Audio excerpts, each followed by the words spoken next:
Hi everyone, welcome to another live ukulele lesson with me, Matt Stead. I hope you're all keeping well. We're going to do an absolutely beautiful Hawaiian tune today. We're going to play a little bit of Hanalei Moon. And I'm going to teach you the basic song. We'll go over the structure, the chords and everything, how it works. And then we're going to break it down. I'm going to show you how to play it as a chord melody, which I'm really super excited about. And then we're also going to take a little bit of a look at how to do Hawaiian triplets as well. So we'll put a little bit of that in there as well. So if you haven't already, you can still download the sheets. I've put a link in the, hi John, good afternoon. I've put a link in the description and in the comments as well. So you can still download the links. If you're one of my members on the website, you get the sheets at no extra cost. So you can download those from the website. Otherwise, they're available for £5 from my PayHip.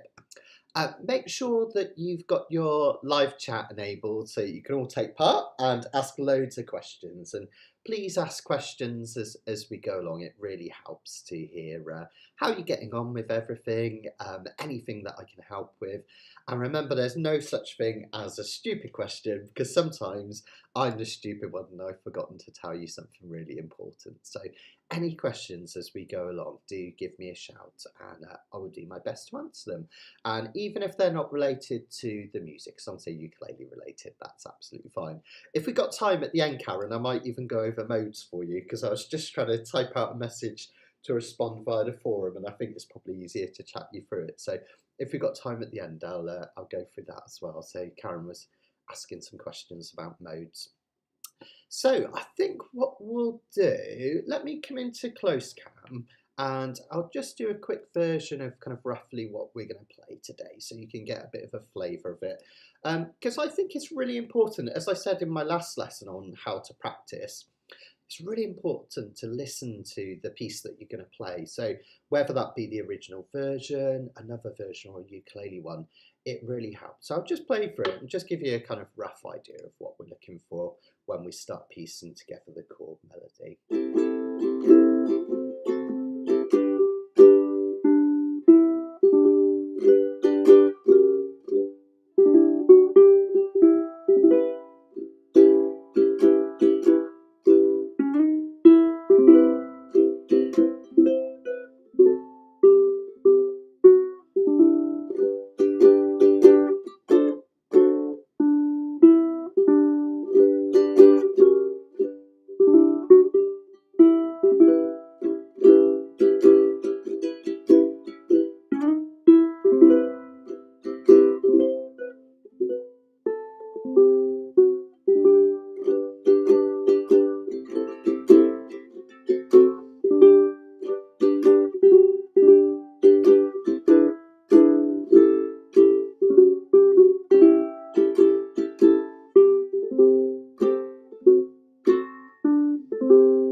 Just a rough version. It's such a sweet little tune. I absolutely love this.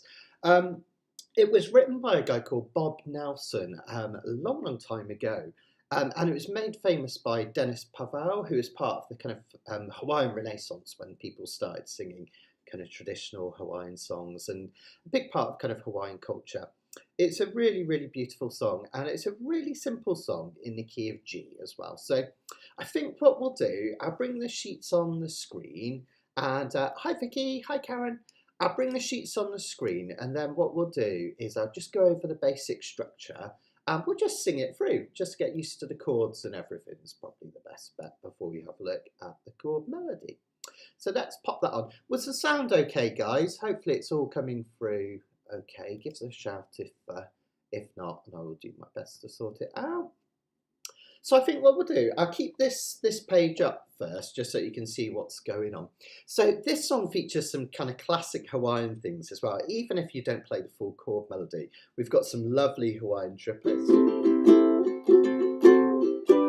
did you notice we had those little chord slides? So for instance, where you had a G major, and then it dips back. And that's another really common thing to do in Hawaiian music. So look out for that as we piece it together. Hi Rebecca, good morning. I hope it's nice and sunny where you are. Thanks John, that's good to hear. Okay, so let's have a look at the general structure of this. Now, basically, almost the entirety of this song is based on what we call a 1, 2, 5, and then back to 1 progression. So if we have a look at the main structure here, ignore the A minor D7 at the start. I'll talk to you about those in a minute. They're like a little jazzy 2-5-1. We've got the G chord is our 1 chord, right? And then we've got the 2 chord next, A7 or an A minor 7. Sometimes it goes to the minor. Then the 5 chord, a D, and then you're back to the 1 chord. So really, really simple. You've got the 1 chord setting us out on a journey, 2 for movement, and that works as well because that 2 chord leads into the 5. You know those 2-5-1 progressions, and then the 5, the D chord makes you want to go back to 1, and that's basically what we've got all the way through. In the chorus, that just changes from a 1-2-5 to a 1-6-2-5. And if you think about it, if you've done any of my lessons, you've probably heard me bang on about 1-6-2-5s all the time. They're one of the most classic chord progressions in all of jazz music, the I got rhythm chords. So G being 1, E being 6, G, A, B, C, D, E, 2, A being 2, G, A, and then D being 5. Really, really simple progressions in this song. So really, really gentle and easy to follow. So let's have a look at what's happening at the start there. We've got this little 2-5-1 progression, we call that, A minor 7, D7, G. Again, this should sound, if you've done any of my jazz tutorials, this should sound relatively familiar. In Hawaiian music, we often refer to that as a turnaround, a Hawaiian turnaround, and that's what's happening here. So the 2 chord, easy peasy lemon squeezy, is just no fingers at all, A minor 7. The 5 chord, D7, let's play a Hawaiian one because we're in Hawaii today, right? And then we go to a G. So in terms of the timing, just 2 A minor 7s, 2 D7s, a G. We'll have a look at adding triplets into those a little bit later on. Other than that, we've got relatively straightforward chords, G major. Ignore the G flat for now. A7, easy peasy. A minor 7, all your fingers up. D7. And then we've got a G6. That looks like a G7, but we've just taken this 1 finger away. I love a G6. A G6 is just a normal G chord, your major triad, with the 6th note added, an E. And that, even if you're not into the theory, that's easy to see, because here we have your open E string. We've got a G chord, and by taking that finger away, we're adding an E to it. Has a kind of floating almost quality to it, a bit more unresolved than a standard G major, but really, really nice. So you have that G. Then we do a sneaky little D7, either this one or Hawaiian, and then we go back with the same thing. So the verses, let me just get my words up and I'll sing it along with you. Let's just play through a verse so you can get an idea of how it sounds. In fact, actually, I reckon if we ignore those G flat chords, I reckon we could play through the whole thing, couldn't we? It's really, really simple in terms of the chords. So just follow the chords written above the notation. Completely ignore the notes and everything for now. We're just playing the chords. And let's just have a play through the song. As I say, I'm just going to ignore the G flats for now. I'll talk to you about those in a minute. I'll show you what I mean. Have a strum along. Come in on A minor 7, D7 after 4. 1, 2, 3, 4. Here we go. C. Hanalei, A7 by moonlight. Fingers off. You will be D7 in heaven by the sea. Quick D7. Every breeze, every wave will whisper. Fingers off. You are mine. Don't ever go away. Quick turn around. And the chorus. Hanalei. Quick E7. Hanalei Moon is lighting my beloved Kauai. And then just pause for a second once I turn the page. Hanalei, Hanalei Moon, aloha, nova ia. Really gorgeous song, isn't it? Really, really beautiful. Really, kind of just kind of quite melancholy in a way, even though it's a really delightful tune and a delightful melody.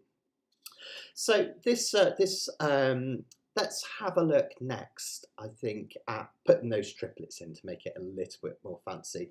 And when we do this chord melody, we're going to add these triplets in as well. I'm going to teach you the kind of standard triplet, which is just a 3-stroke movement.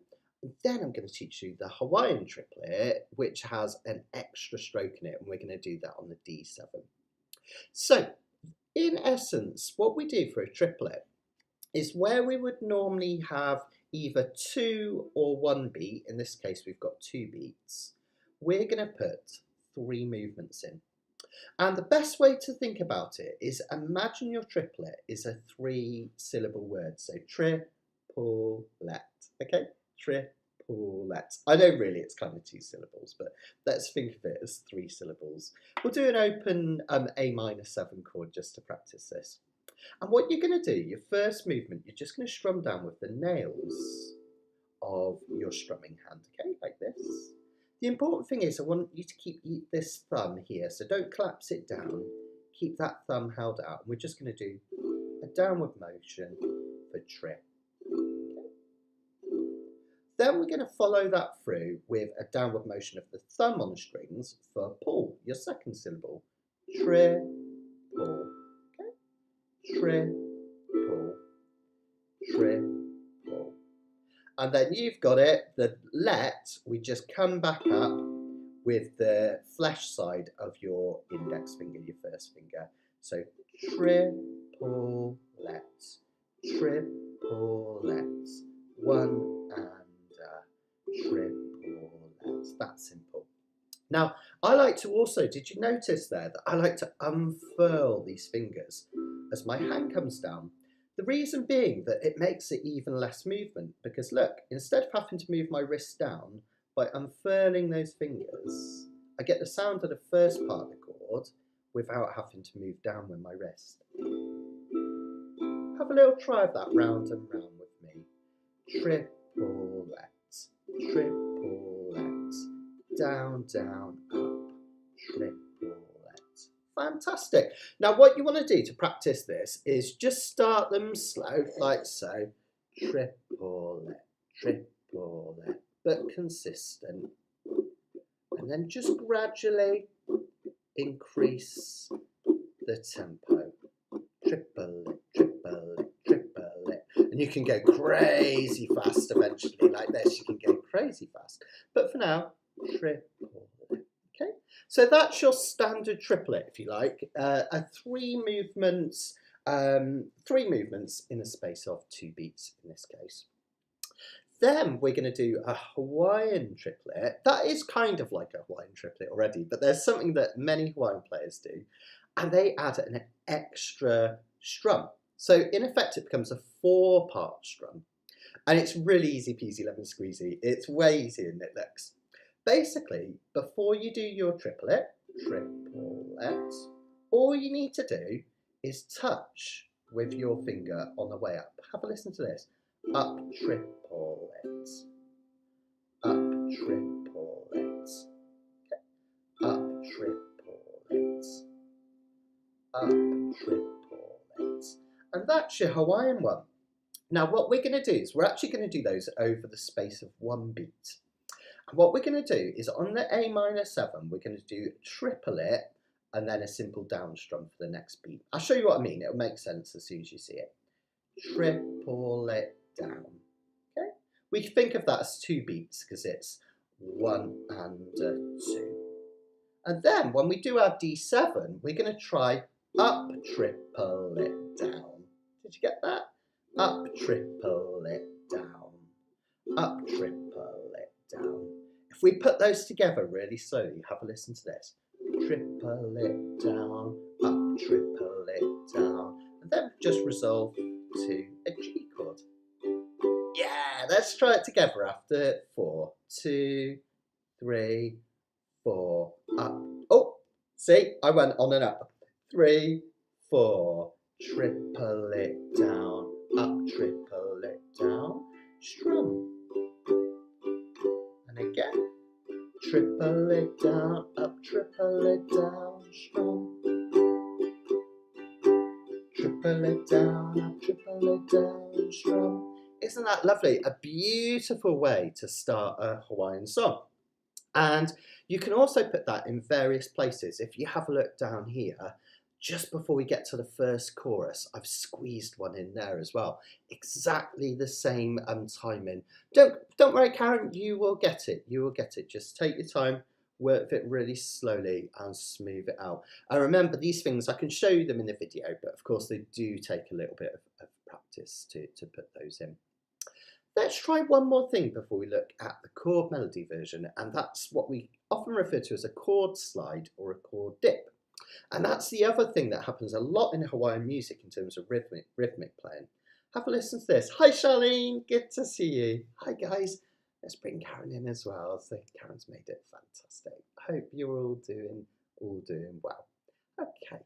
So the other thing that quite often happens in Hawaiian songs is we'll take a chord like the G chord and we'll just drop it back. Now, generally, when you move a 3-part chord, any chord which doesn't involve all 4 strings in terms of fingerings, we tend to, when we drop back or forward, only play the 3 strings because the relationship between these 3 strings and this one will change if we move the chord up and down. I think because they're close enough and it's a half step away, and I think it sounds super sweet, I'm not going to worry about that. So when I dip this G chord back to a G flat, I am going to play the G string as well. And it sounds super effective. And what we're going to do is we're just going to drop down to that G flat on the final beat, okay, of the 3rd measure. I'll show you what I mean. If I go from the 2nd measure, that G, it will sound like this. G, 2, 3, 4, 1, 2, 3, 4, 1. Okay, so it's just a drop back on the 4th beat. Let's try that again from the 2nd measure, that G chord. 2, 3, 4, G, 2, 3, 4, 1, 2, 3. Yeah, nice. Okay. Now, if I put that in with the words, it will sound something like this. Hi, Elisa. 1, 2, 3, 4. When you see 2, 3, Hanalei by moonlight. Isn't that lovely? So we get that sense of the kind of dipping back, which is really, really nice. A common thing to happen in Hawaiian music. So whenever you see that G flat chord come up, just hit it for 1 beat at the end of measure. Oh no, I hope we don't send you off. Oh, I was going to say I hope I don't send you off to sleep, Lisa, but if you're on your 2nd shift and you're done, you might want to go to sleep, so it's all good. Okay. Karen's just asked, I think the problem is when I'm strumming down the trip, I end up moving too far away from the strings to use my thumb. Yeah, that's a common problem, Karen. So you're probably coming down and then you've got to move back up for the thumb. That's where that unfurling of the fingers is really useful, because then you haven't got to move down. Look, triplet, triplet. Whereas if I strum down, I've then got to come back up for the thumb. So triplet, triplet, triplet. Takes a fair bit of practice, but you'll get there. You'll get there eventually. So what I'll do now then is I'll play through the chords to the piece, again with the vocals. It might be a little bit of a pause as I change the sheet as we go to the next page, and see if you can put the little turnarounds in and the G flats. I'll play it really below tempo and just see if you can join in. Remember, this is only to learn it, so it doesn't matter if you go wrong. We're all friends, it's all good. Okay, so come in from the A minor D7 turnaround at the start, really slowly after 4. 1, 2, 3, 4, A minor 7, D7, and G. When you see Hanalei by moonlight, fingers off, you will be in heaven by the sea. Every breeze, here comes the tip, every wave a whisper. You are mine, don't ever go away. Turn around.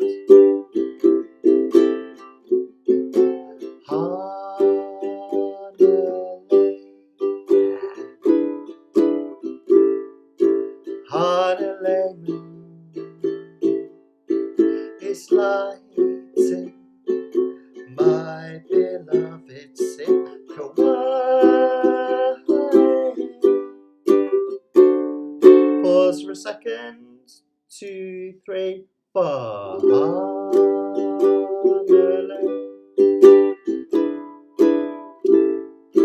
Hanalei Moon, aloha, nova ia. Yeah, fantastic, absolutely lovely. Well done, guys.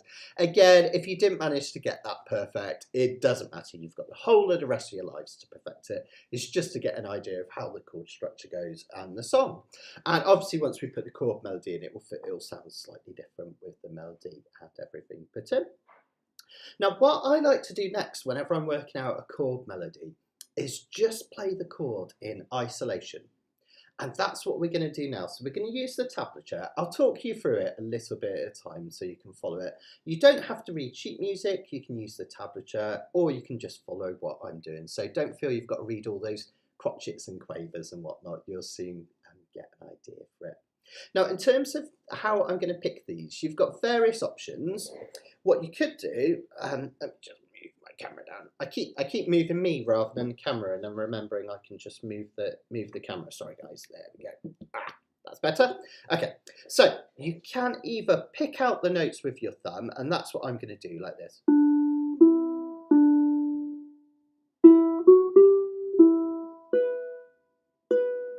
Now, if you are picking out the notes with a thumb, just a couple of things to help. Try and make sure you've got that nice arch on your ukulele, so you're not flattening down, so you're not going to touch the strings at all, and your sleeve's not going to get in the way. So a nice arch as we come down. And try and use the middle part of your thumb as much as possible. Try not to pick with the side of your thumb like this. Oh, 1 second. 1 second. Oh, sorry, just in a live lesson at the moment. Sorry, cheers. So if you use the side of your thumb, what's going to happen is you're going to catch the string, and it's going to sound really twangy. It's not going to sound good at all, and you're not going to get that lovely warm tone. So rather than using the side of my thumb, I rotate my wrist out so that the middle part of my thumbnail, or the pad of your thumb if you're using it, will be able to pick down on that string and get a lovely warm tone like that. Of course, you could pick these notes, what we call Pima style, using a thumb on the G string, index, middle and ring finger on the next few strings, like this.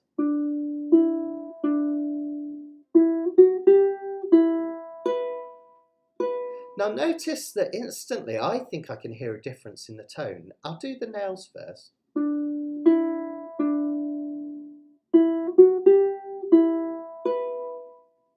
First is the warmth of the thumbnail.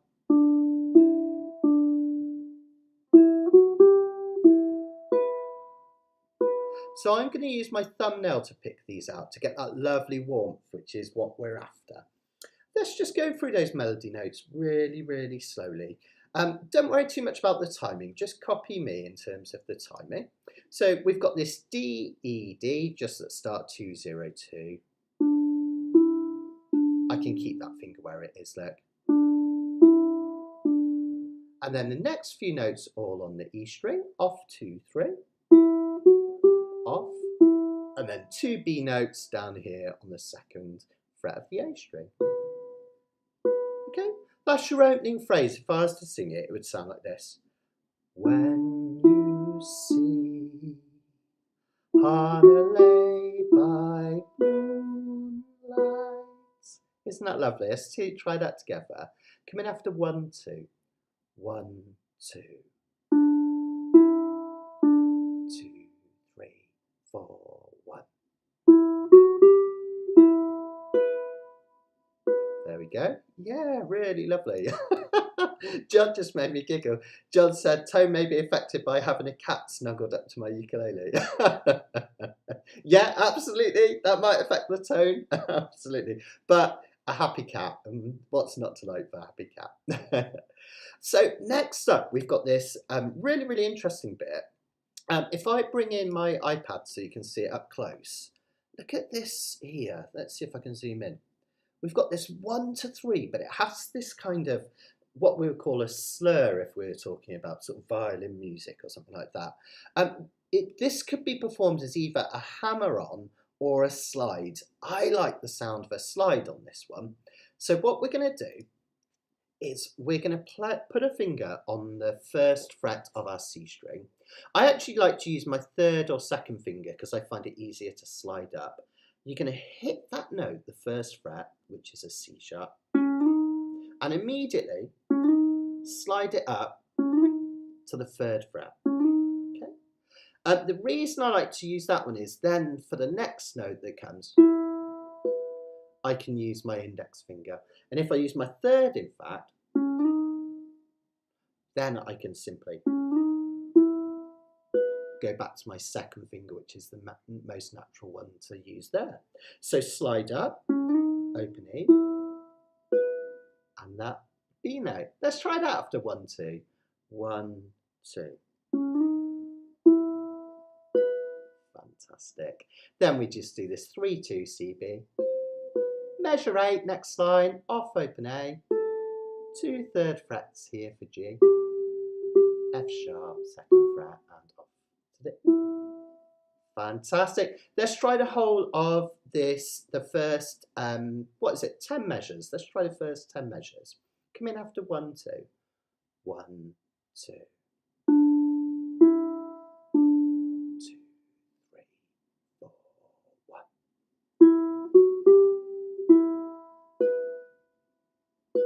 Brilliant. Then our slide.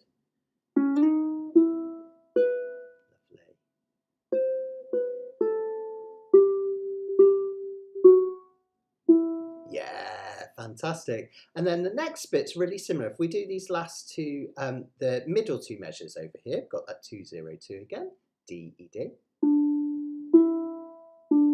Same notes on the E string. And the 2 B notes down here. Then we've got another slide, look, going up from 1 to 3. Same as we've had so far. Now here, let's see if I can bring this in on the screen again. Here we've got another little movement and another little slide Let me bring this in. It's this one over here. Let's see if I can zoom in there. See that 2 to 3? It's got another little slide on. You could do that as a hammer on, or you could do it as a slide. I like to do that as a slide, this one. Generally, slides are drawn with a diagonal arrow up, but for some reason my Sibelius was playing up and I couldn't get it to notate slides. That's why I've got the traditional little kind of slur symbol. It's a bit annoying. I don't know what was going on with Sibelius. It does that sometimes. So that's the measure 15 down here. Okay, so again, think about the fingerings that we're going to use. I like to use my third finger because then my finger ends up on the third fret, third finger, and then my second finger's free to do the next note. Okay, like so. If I do measure 14, 15, 16 and 17, so the third line, it'll sound like this. Here's my slide.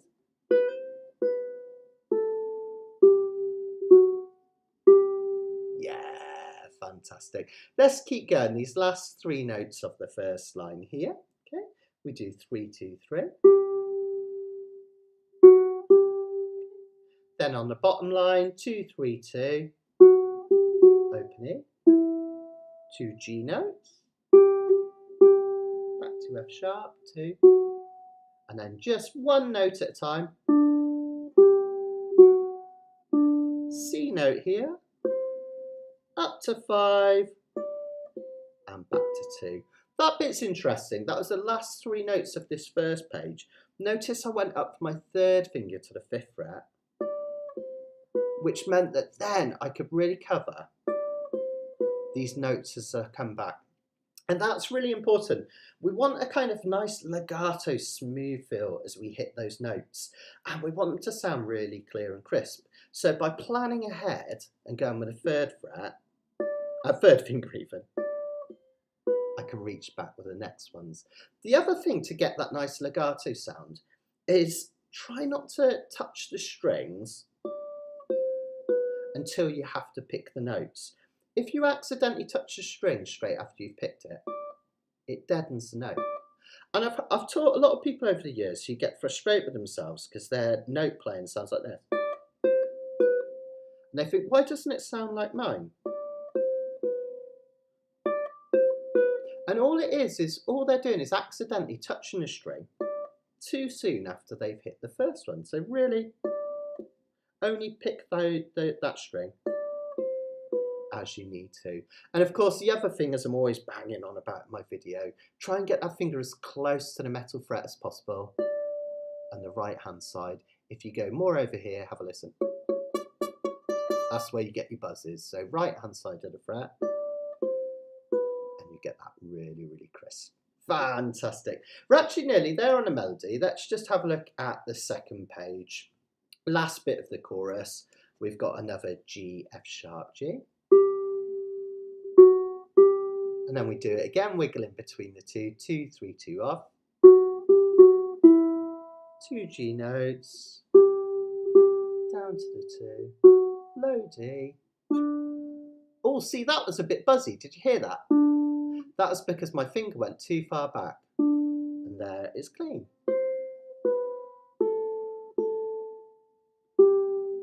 That's the whole melody altogether. Really, really beautiful, right? So you don't have to spend a lot of time on this now because I want to show you the full chord melody and really go through the song. But what I would recommend whenever you're learning a chord melody arrangement, go through the chords on their own first, strum it and sing it. So make sure you really know the tune, really strum it and sing it, really thinking about the timing of the notes and the chords and where they fit in. Then play just the melody on its own. Not always, but if the melody notes are buried within a chord melody, so say you had the full arrangement like this and you didn't have the melody on its own. Let me just turn the page so I can show you. There we go. Normally the melody note is the highest of those notes within the chord, but it's not always that obvious to spot it. Sometimes arrangers will kindly, on the sheet music, put up stems on the melody note so you know which one's which. But if you can, see if you can find a nice copy that just has the melody on. I tend to do this whenever I'm writing out chord melodies for my students, so you can see the melody on its own first so you can get used to it. Whereas here, the full arrangement, look, it's starting to get a little bit buried. But let's do it. I'm going to talk you through the full arrangement. This is where things get really exciting. As well as just physically playing the notes in the right place, I'll go through some techniques here to help you as well. Because what we really want to do is kind of pull out the melody notes from the accompaniment. In fact, if I just play a little bit, I won't play the whole thing. See if you can notice what I'm doing as I play through this. Okay. Cool. So notice that when I'm doing just chords that have no melody, I'm using my nails. But when a melody note comes in, I've got the use of my thumb.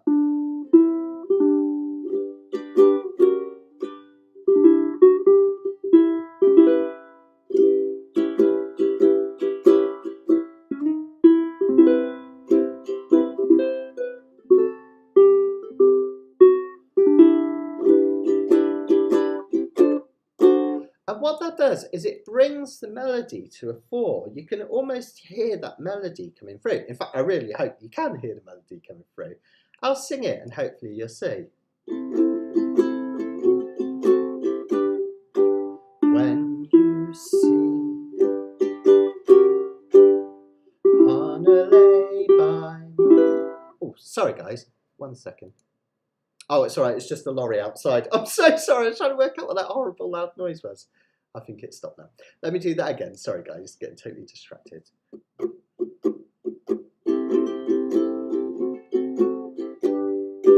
When you see Hanalei by moonlight, you will be in heaven by the sea. Do you see how those melody notes are coming through? And it's all to do with picking with your thumb versus strumming with your nails. It's really, really important when we're playing. So let's just have a look measure by measure and I'll talk you through that technique as we go. So first off, the first bit that we've got, this A minor 7 to D7, those are just your Hawaiian turnarounds that I was talking about earlier. Okay. Oh, let's just have a look. We've got a question coming from Rebecca. So are you using the thumbnail or the pad of the nail on the melody notes? Good question, Rebecca. So I was using the very centre of my thumbnail to get those melody notes to come out. Now, if you haven't got a thumbnail, if it's shorter or it's just you've just got no nail here, you can use the pad of your thumb. The important thing is to keep that straight thumb as you strum down. So the melody notes will stand out kind of on their own when they're on their own anyway, because you're here. But then sometimes we have a partial chord, don't we? Like that one there, we've got the first two notes of a G chord, and we need this note to ring out. So what I do is I keep this thumb straight and I drag it down, most of the movement coming from my elbow rather than coming from my thumb knuckle. And that warms everything up and it makes sure it comes through nice and clear. Notice if I kind of just do this, it sounds really tinny and horrible. So dragging that thumb down, whether you've got a nail or not, is really, really key to that. And we'll see that as we go through measure by measure. I'll talk you through that. I'll show you exactly how to do it as we go. So first measure is our triplet down. Okay, so literally just hold open A minor 7 chord, no fingers at all, and you can do your triplet. And notice you can really clearly see that now. If I bring my iPad in and I go into that first measure, let's bring it up. Just 1 second. Here we go. Right. Now have a look there, look. That A minor 7 to D7. You can really see that triplet. It's got that little 3 on top of it where the A minor 7 is. Triplet, and then we've got a down, triplet down, and then the same on the D7. This time we've got up, triplet down. Okay, so you can think of it as 1 and a 2 and 3 and a 4. I'll show you what I mean.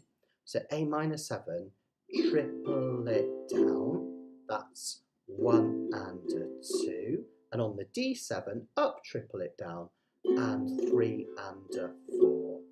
And then we resolve to a G chord. So So if I put that together, triple it down, up, triple it down, and G. Hi Victor! There we go. Fantastic. So really nice open triplets to get us started. Now again, I'm going to bring that close iPad kind of frame up. Notice something about that first G. Can you see that it has a dot underneath it and a rest marker next to it? So what that means is we want to play that with staccato. So we're going to hit it with a relatively kind of firm downstroke, and then we're going to mute the strum, and we're going to do that quite simply by either touching the strings with a finger on this hand, or if you find it easier, just touch the strings with your strumming hand. And then the next G, we're going to allow to ring out. So you get this. Hear that? Nice, that's it. Ukulele, I love that. That's such a cool name, Victor. That's really cool. So if I put that together, triple it down, up, triple it down. That's your intro. 3, 4. Triple it down, up, triple it down. Yeah, fantastic. I'll stay on close camera. I know it means you're staring at my double chin for a minute. Excuse that. But the next two notes, we play this D here in the G chord. Lift off briefly to get this open E. And then we're going to put our G chord back down, and we're just going to strum the top two strings. And that's really important because that D note is your melody note. When you see, okay? And then we're just going to do a down, that down, okay? So that will sound like this. When you see. Yeah, you got it? Let's try it. Come in after 1, 2. 1, 2. When you see. Fantastic. And then dip back for that G flat chord and back up for the G. Put that together, it'll sound like this. When you see. Now, if you want to make it a little bit more swing, just have a little bit of a quicker G flat, like this.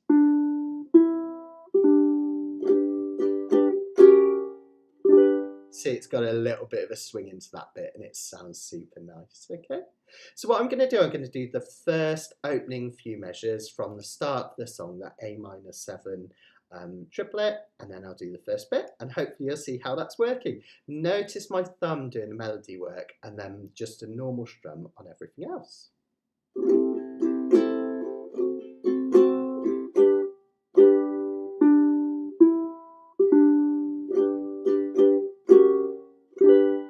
Let's try it together. You got this. From the start, 3, 4. And G.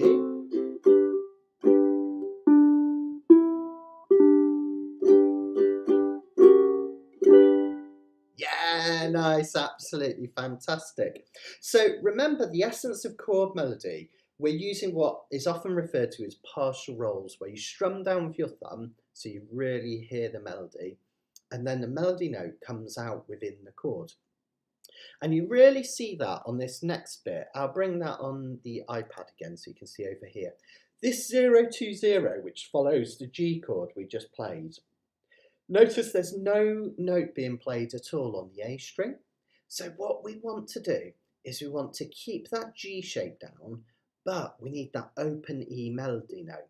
So all you need to do is, after you've played that G chord, lift off this finger off the E string and just strum top 3 strings. Now notice that my thumb is digging in on that A string, okay? It means that I don't accidentally play it, and it also means that this note here, this E note, is coming through really loud and clear. If I try and take my hand away like this, it's really hard to hear that clean E note, which is what we're after. So whenever you're doing chord melody, drag down to the string that contains the melody note, and then dig in on the one below.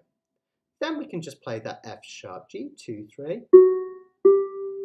We touch the G string just very briefly here, and then we touch the E string. Okay, it'll sound like this. Okay, I'll do it one more time. Sorry. Okay, 3, 4. Okay. That G string is not in the melody because the melody goes when da da da. Sorry, I'll do that again. Da da da da. That's your melody, but that G note just fills in a little gap, and it almost makes it campanella style, which is really, really beautiful. Then we resolve that to the A7 chord that follows afterwards. Now notice we've added this finger here. Technically we've turned this A7 into an A note, an A9 by adding this B note, but the underlying chord is still an A7, we've just added this melody note. And after you strum that with your thumb, just do it down, up, down, up, down, down, down. Okay. There's a staccato on that very last one, so you can kind of mute it if you like this. Down, up, down, up, down, down, down, and then just mute it there. Okay. Now notice I strum that first beat of the measure with my thumb, and that's because that contains a melody note. It's that moon of moonlight. So I like to really emphasize that with the thumb. Okay. So I'm going to now put together the first 6 measures up to the slide on measure 6. You can play along or just have a listen and see how it sounds. Okay. So I've got my triplets.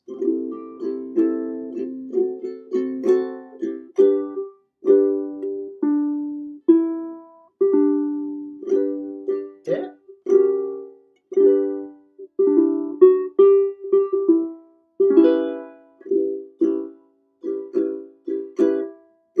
There you go, there's our nice opening line. Should we try that together? Let's give it a go. 1, 2, 3, 4.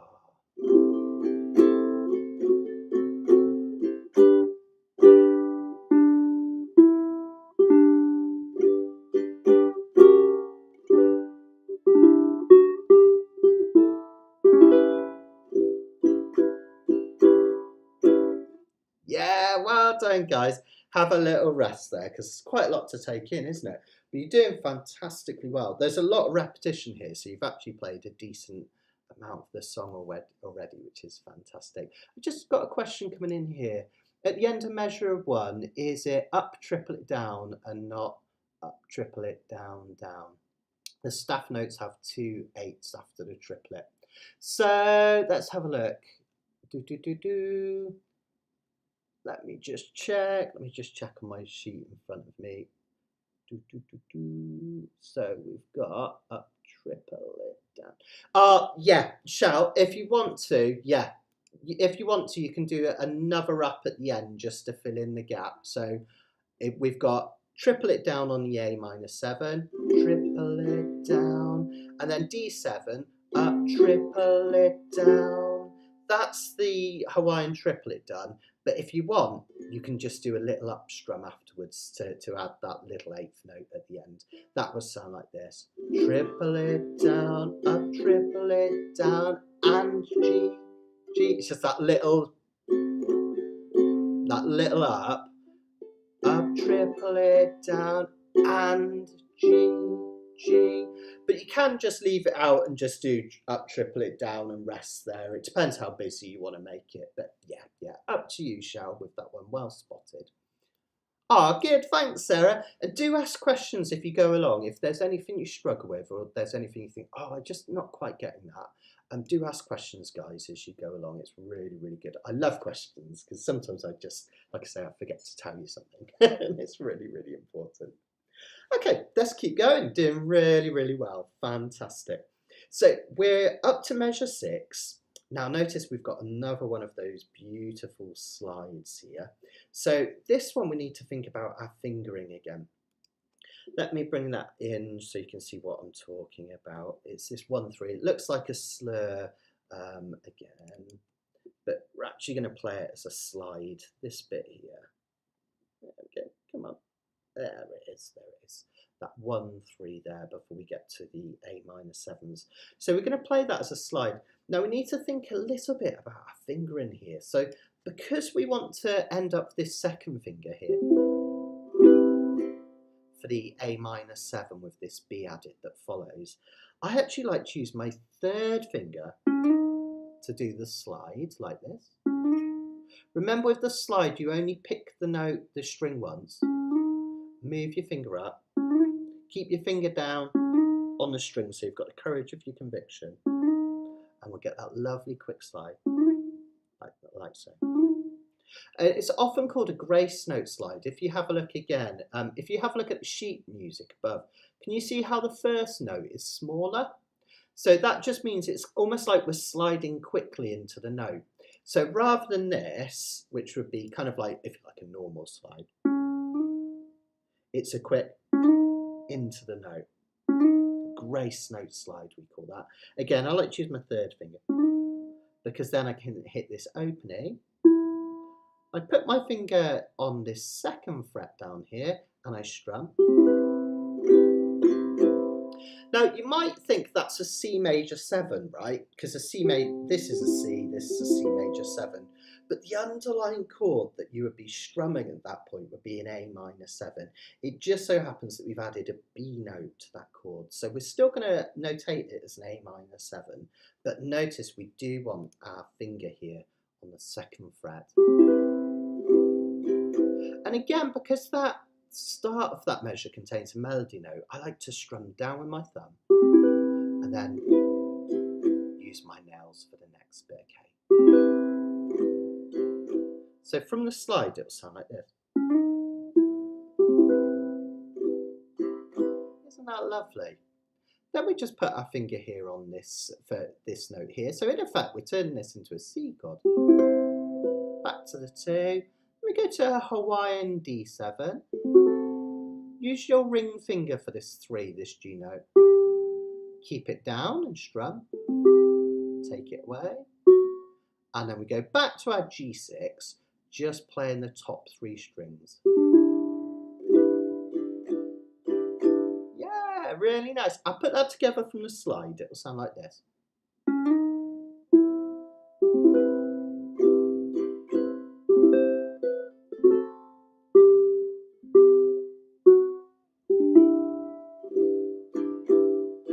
And then if you want to finish it off, when we do this D7, I'm going to do a bar D7, we've got a staccato note on the first one. So you're going to mute that slightly as you can. Now the cool thing about a mute on a D7, because it's a bar chord, is it's really easy to mute. All you need to do is squeeze and release. I'll show you what I mean. I'll bring that bit up so you can see what I'm on about as well. So I'll put that over there. This bit here, look, on measure 10. Can you see that? We've got the dot at the bottom of the D7. So it just means we want that short, sharp first one and then let the next one ring out like this. Okay, now to mute it, all you need to do is strum the D7 and take all of the pressure out of your fingers.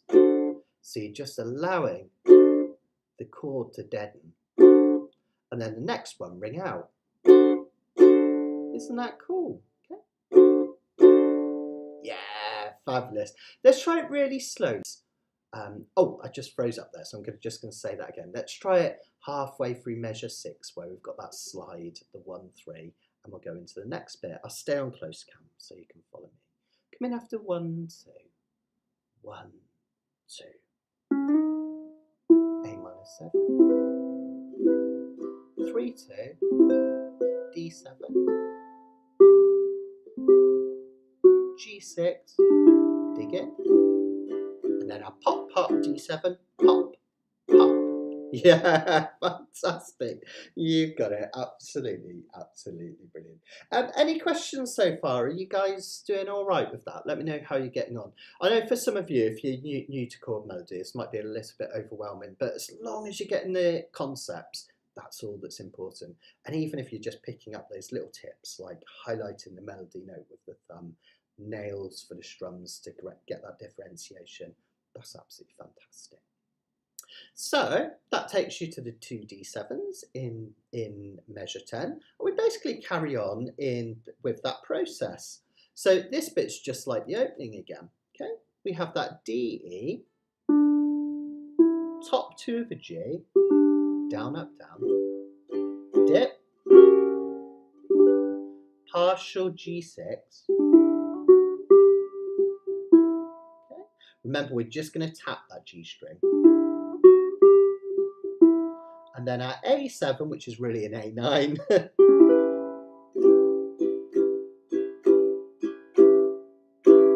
Killing that last one dead. All right, what I'll do is I'll go from measure 10 so you can hear it. 3, 4.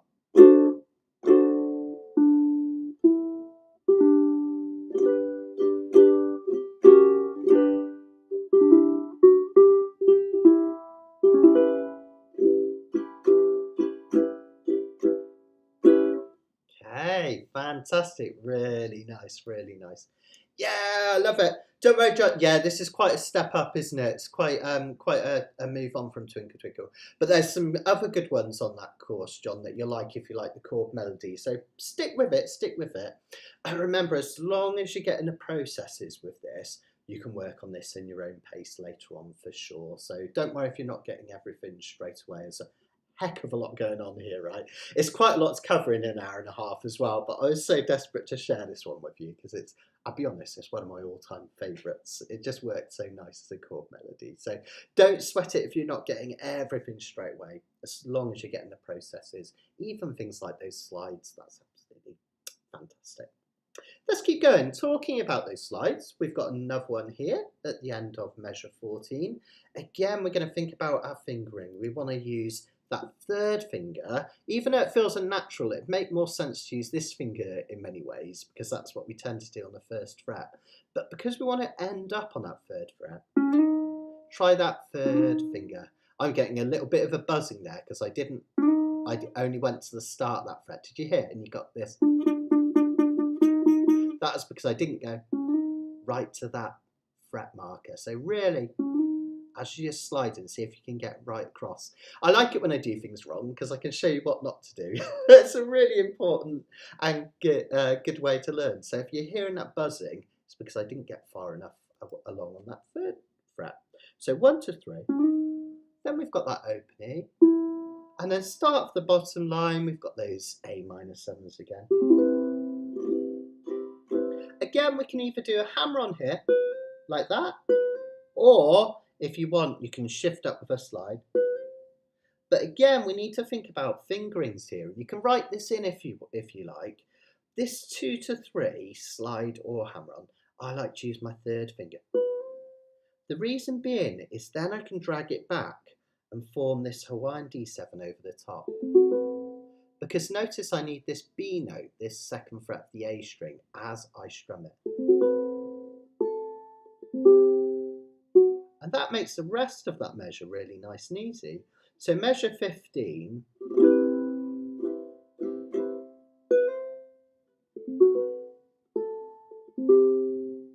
And then just resolve it to the G.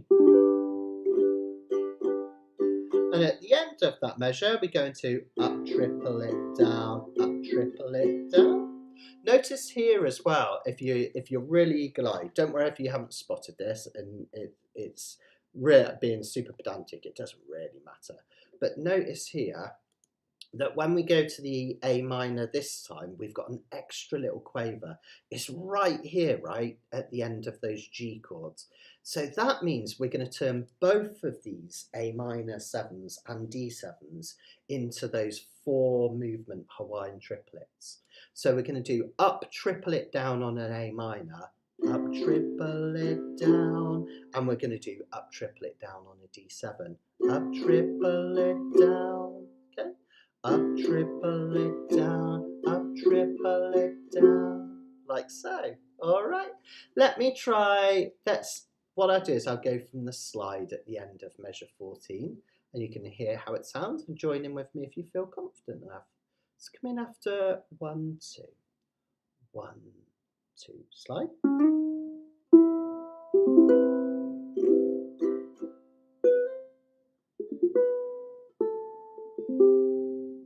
And G. Down, up, down, up, down, up, triplet, down, up, triplet, down. Yeah, fantastic. Absolutely brilliant. And that's the verse. That's the 2 verses. This song's often referred to as being in AABA format. It means we have kind of 2 of the verses. First one goes, when you see Hanalei by moonlight, you will be in heaven by the sea. And then we have a repeat. Every breeze, every wave will whisper, you are mine, don't ever go away. And then we go to the chorus, which starts at the next page. And this is your Hanalei, Hanalei Moon is lighting my beloved Kauai. And then we have the second half of the chorus. Hanalei, Hanalei Moon, aloha, nova hiahoi. So we've got 2 parts to the chorus and 2 parts to the verses, basically. Let's have a look at the chorus then. Not too bad here. I guess the important thing to notice at the start of the chorus, if I bring my iPad on again, is that where the melody note is. So the melody note at the start of this measure, if I try and scooch it along, see that 0, 2, 3 right at the start? That means the melody note is on the E string. So it's really important when we do this first bit that we hold down a G chord, but we only strum top 3 strings.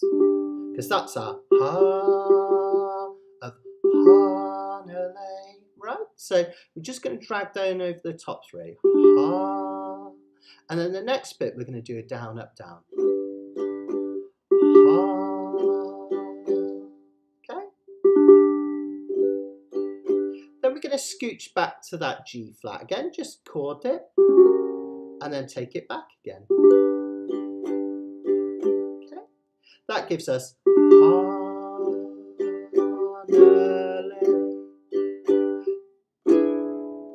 E7. Notice that first E7's got a little dot on it, so we mute it. If you want to mute that one, the easiest thing to do is just strum down and then just flatten your fingers. See how it kills the chord dead? Don't push as you flatten, just, and it kills the chord dead, so you get this. Isn't that cool? So if I put that together from 19, 2, 3, 4,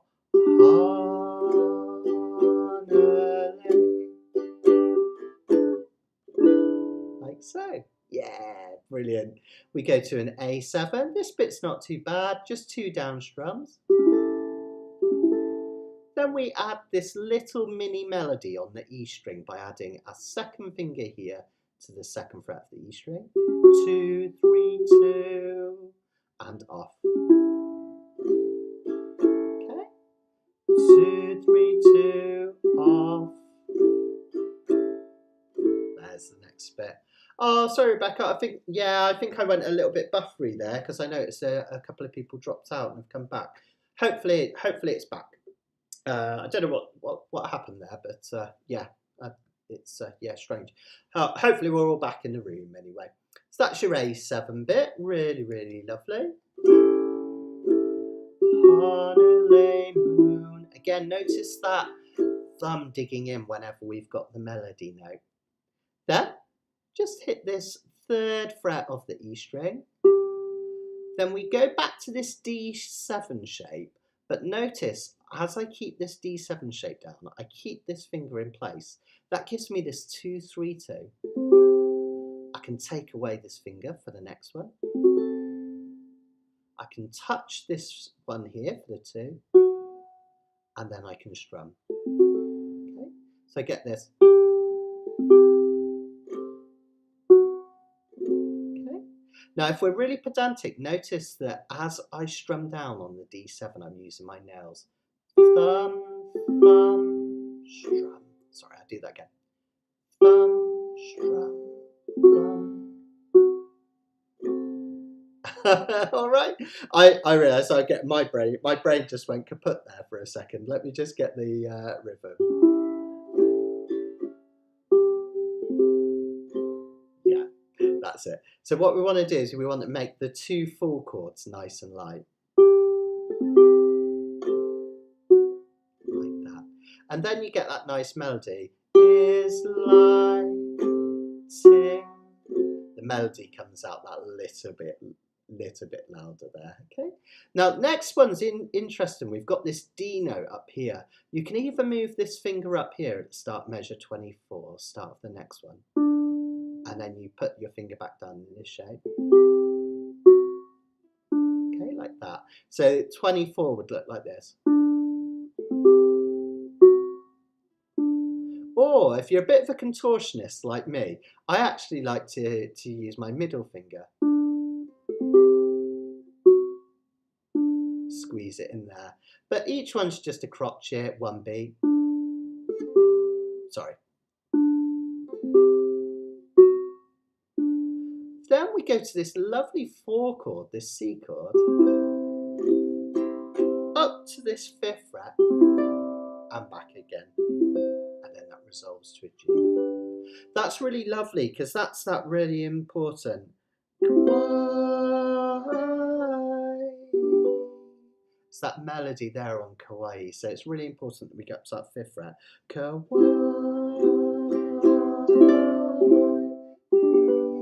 Okay. What I'm going to do again is I'm going to go right to the start of the chorus. I'm just going to play through this really, really super slow. Okay. Join in if you can, or if you're not sure yet, just watch so you can see how it goes. 2, 3, 4.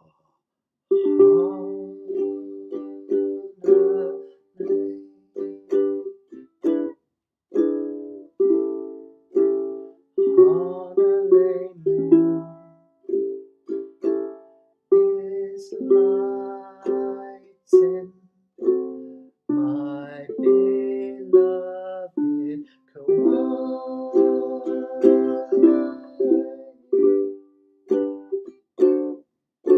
A couple of pops on that D7 at the end. Isn't that lovely? The next bit is basically the same. We do another of these partial Gs. Okay, this is the last measure of the 2nd line here. Really dig in with your thumb. Down, up, down, dip. Again, if you can mute the C7. Isn't that lovely? I'll do that again from measure 27. 2, 3, 4. Down, up, mute. Yeah, fantastic. We're nearly there, guys. A7 all the way twice.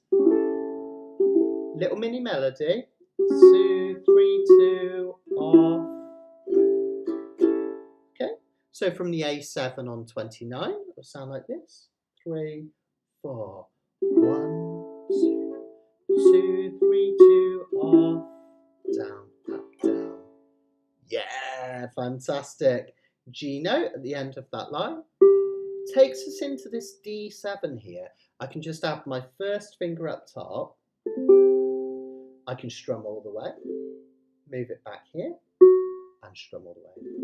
Again, on these 4 D7 chords, because they're not the melody notes, I like to keep this with a gentle nail brush. So I do thumb, brush, thumb, brush. Same on the next 2 notes. Thumb, brush. And then finally, the very last bit, we play a G chord, but we lift off this finger. That's really important because the melody goes. So we want this open A in the G. And then that very last chord really highlights the need to dig in for the melody note. Because we want the last note that we hear to be this G note. The funny kind of symbol at the end there. Can you see a symbol down here? In fact, there's 2 symbols to tell you about really. There's what looks like an eagle eye. That's called a fermata. See that kind of almost, it's like a rainbow with a dot down the bottom. That's weird. A couple of people are saying it's buffering and a couple of people aren't. I don't know what's happening there. So hopefully we're back anyway. But yeah. So this one here that looks like a little eagle eye at the end, that one means a note of indeterminate length. So as you hit this final chord, what you're going to do is you're just going to strum down, and the chord will tell you when to, the uke will tell you when to stop. So don't touch anything, literally just let that chord ring out and rest it, and then that will tell you where to stop. We also have a decrescendo marker. Yeah, I think it must be your internet connection, guys, because I think Karen's not got any buffering at all. Weird, strange thing, isn't it? Yeah, can't think what that might be. I've got super fast internet here at the moment, and the speed I just checked, the connection is really good. So it could be something your end, guys. What you can do is if you hit the refresh button, you might have to come back into it, but sometimes that's enough to just clear your cache and kind of make it work a bit better. But that's your fermata, just allow it to ring out. And then the other thing we've got there, the arrow that gets narrower and narrower, that's a decrescendo there. Okay, so that means we're going to get quieter. So the first of those two chords you're going to hit a little louder, like this. And then the second one, just ease off. So like, think of it as loud, words, all right? Loud, words. And that gives us our nice decrescendo. Don't worry, guys, if you have got buffering your end anywhere, you can always watch back the playback, because that gets rid of the buffering on the playback, and you'll be good to go. We're all back in anyway. Fantastic. That basically takes us to the end of the chord melody. So what I'm going to do is I'm going to play the whole thing from start to finish, but I'm going to go really below tempo. Now, I'm not just doing this to be kind.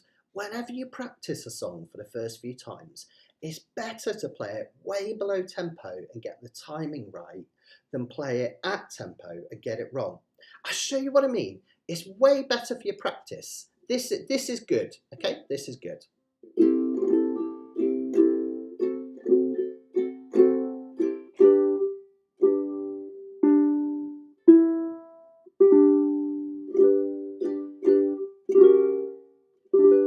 This is what we don't want.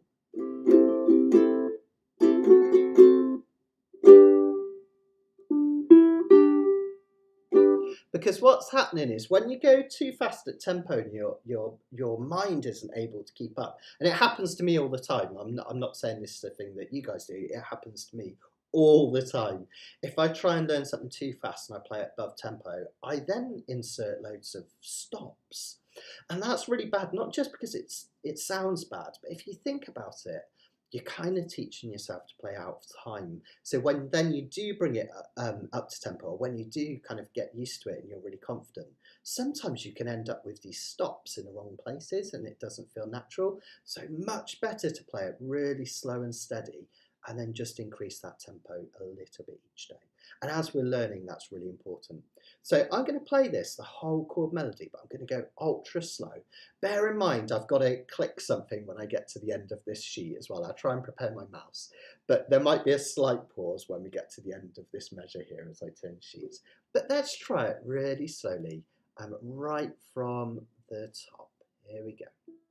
All right. 1, 2, 3, 4. Triple it down, up, triple it down, mute, strum. Down, up, down, dip.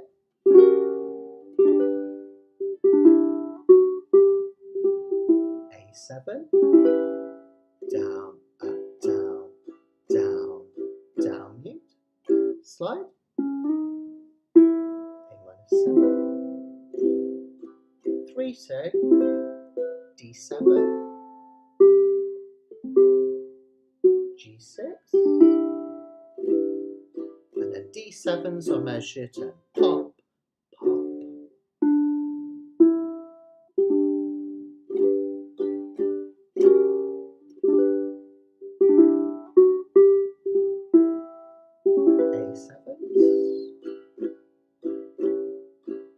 the second one, slide, bottom line,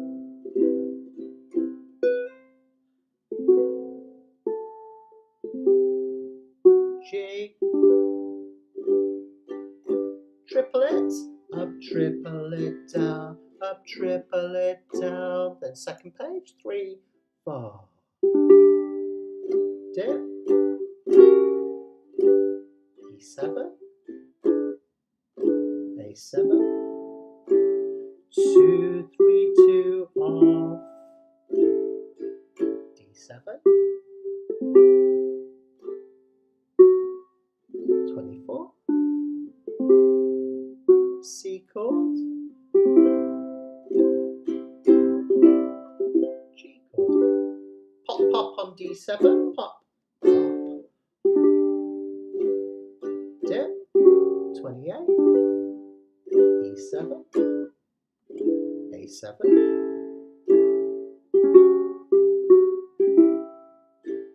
bottom line, brush, brush, and decrescendo, and really quiet. Fantastic, there we go guys, absolutely wonderful, really, really nice.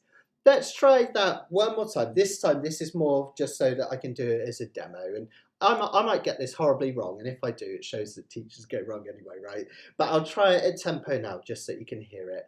I'll still turn a page, just in case anyone is playing along at tempo. So there might be a little bit of a gap here. All right, but I'm just just so you can hear how it sounds when it's a little bit more at tempo. I'm not going to go crazy fast, but something like this. 2, 3, 4.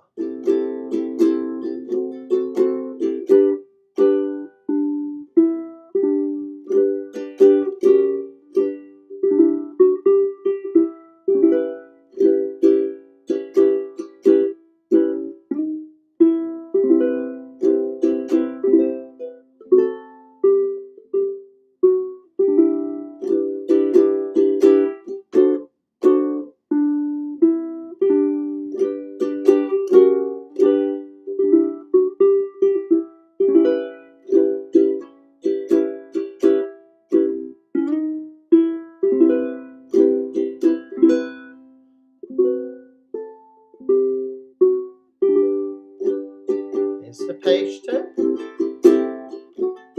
Sorry for the pause. 3, 4.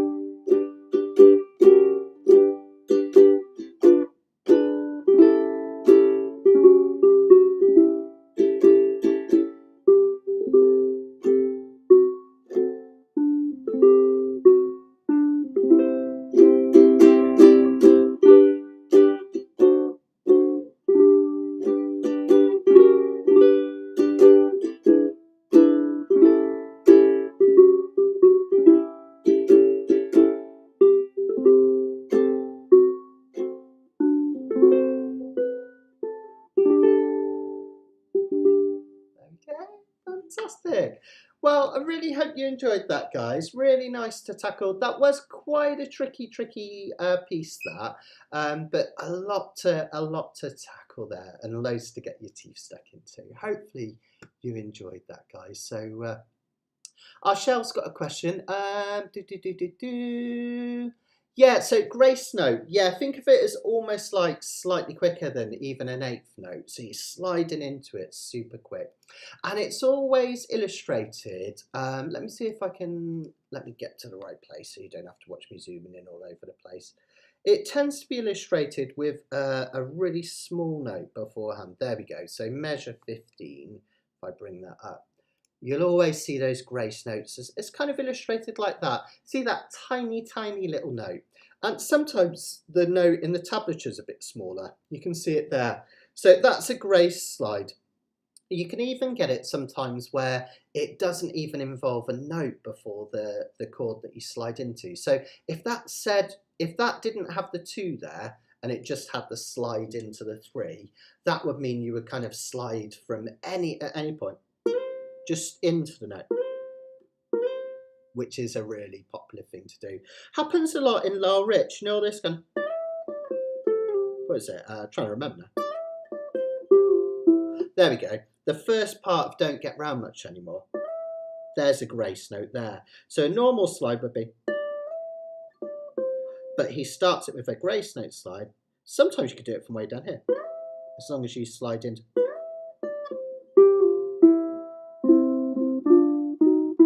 I love that piece, it's great.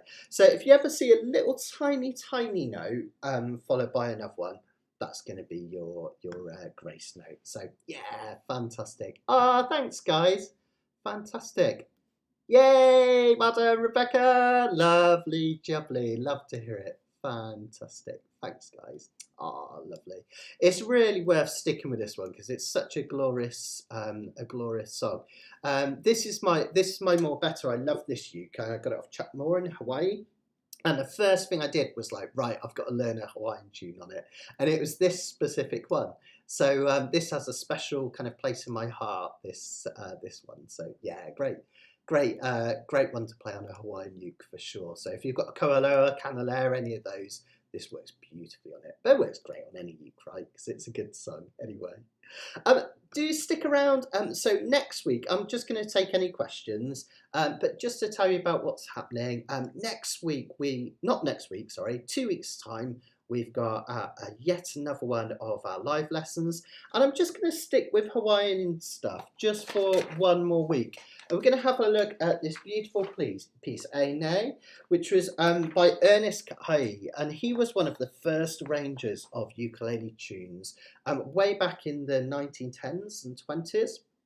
And I was really lucky. I came across this book that one of my students helped me source it. I've been after it for ages and ages, and he managed to find a copy in Hawaii. Hawaiian Ukulele, the Early Methods. It's out of print now, but it's all these really old kind of manuscripts.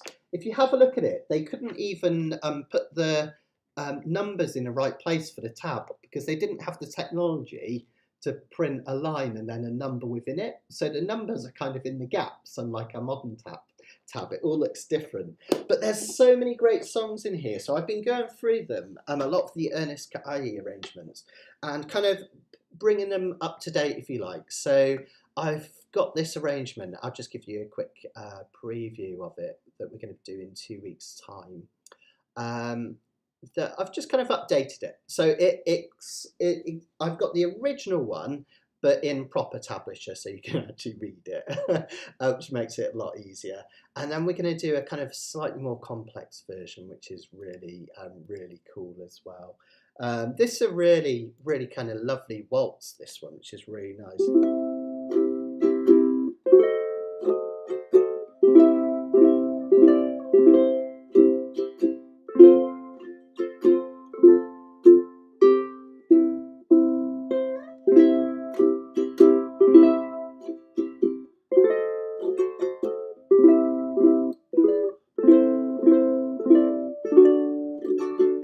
Really sweet. It's got this lovely.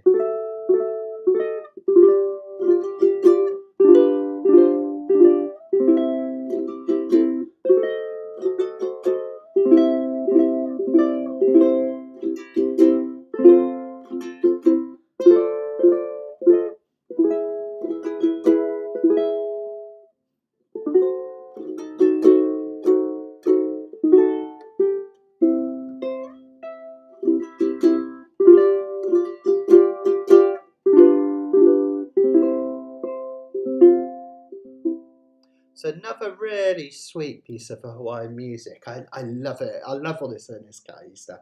It's so much fun. They were really into their waltzes in early Hawaiian music. Not early for Hawaiian music, when we think of westernized Hawaiian music, I guess, where we get the influence of kind of classical European music coming in. So obviously, a lot of the early stuff was a carry-on from the mele songs, which were kind of chants from early Hawaiian music.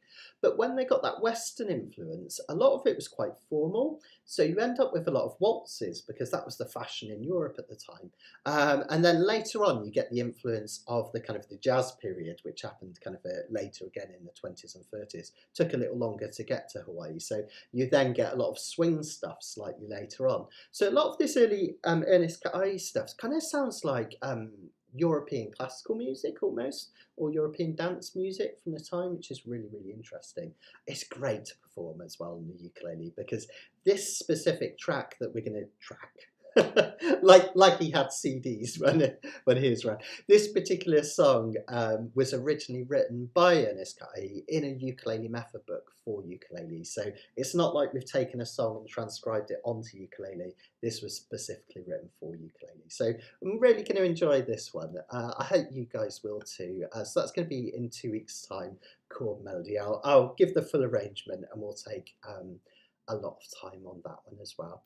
Of course, we'll be back to Canacapilla. We had a week off this week because it's my son's birthday, and I promised to take him out for a pizza dinner. So that's why I wasn't around on Monday, but I'll be back on this Monday coming.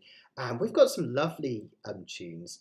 In fact, talking about tunes that are written specifically for ukulele, all of the songs that we're doing on Monday's Canacapilla were written on ukulele. For ukulele. So we've got songs by Train, Hey Soul Sister. We've got Jason Mraz. We're going to do his, what is his song? Oh, it's gone from my mind. The Jason Mraz song that everyone loves, right? And we're also going to do a lovely Magnetic Fields song as well, which is one of my favourites. Magnetic Fields were an indie band from the 1990s, and they were really the band that really kick-started my love for ukulele. So we're gonna do one of theirs as well, which would be fantastic. Plus, we've got the People's Choice as well. So loads of fun stuff in Canacapilla this Monday. So back on Monday, and we will be going through until the end of October. We'll be going through every week Canacapillas on Mondays, and then not twice weekly, fortnightly lessons as well with Ane for the next one. So hopefully you guys will really enjoy that. Oh yeah, I'm yours. That's it, Lisa. Yeah, that's it. I couldn't think of it. It's like one of the most famous songs of all time, isn't it? I think at the end of the lesson, of these lessons, my brain gets fried because it's you guys are amazing. You ask me lots of questions and stuff, but also at the same time, sometimes I'm just like shouting out into the void a bit. So I feel like I just talk and talk and talk, and when I get to the end of the lesson, my brain goes. So apologies if I've got a bit daft at the end. That's what happens. My brain turns to mush. Yeah, a lot of Western hymns early on. That makes sense as well, John. Of course, a lot of the Hawaiian royalty, people like King David Kalakaua and Queen Liliuokalani, who wrote a lot of early Hawaiian tunes and feature a lot of their tunes we still play today. They were taught by missionaries. So the missionaries that went out to Hawaii took their Western music with them and passed it on. So the scales and the time signatures and things like that. So you get a lot of hymn-like pieces and all sorts of bits and bobs. So yeah. Fantastic. Oh, thank you, Rebecca. Brilliant. Right, I'm rambling on now, so I'm going to love you and leave you. Have a fantastic rest of the week. The sun is shining here, so hopefully I'll head out your way wherever you are. And we'll catch up on Monday for Canacapilla, and then in another couple of weeks for the next live lesson. If you haven't already, jump onto the website, which I've just made disappear by accident somehow. mattsteadukulele.com, where you find all of my courses and all of the information on everything I do. Take care, everyone. You can, and I will see you soon. Much love. Bye.